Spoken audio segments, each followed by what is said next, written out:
அனைவருக்கும் வணக்கம்.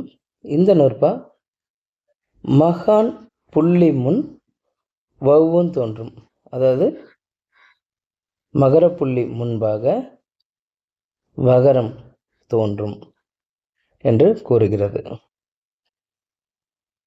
அதுக்கு எடுத்துக்காட்டாக சொல்லியிருக்காங்க, நிலம் வலிது. நிலம் மகர ஒற்று, வருமொழி முதல்ல வகர ஒற்று வந்திருக்கு.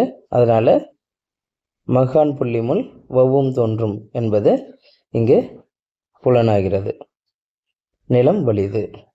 அப்போ இந்த மகரத்துக்கு இங்கே தனியாக விதி சொல்லப்பட்டு இருந்தாலும் இதுக்கு முன்னாடி என்ன சொல்லியிருக்கிறாரு அப்படின்னு பார்க்கும்பொழுது, மகரத்தோடு முதல்ல சொல்லுகின்ற பொழுது அதனுடைய இன எழுத்தாகிய பகரம் வரும் அப்படின்னு சொல்லியிருந்தார்.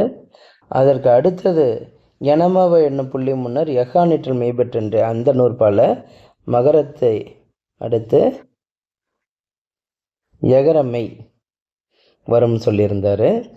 இப்போ இந்த வகரம் வரும் சொல்லியிருக்கிறார். அப்போ நமக்கு இந்த 3 எழுத்துக்களும் மகரத்தை அடுத்து மெய்மயக்கமாக வரும் என்பது இதன் மூலமாக பெறப்படுகிறது. நன்றி, வணக்கம்.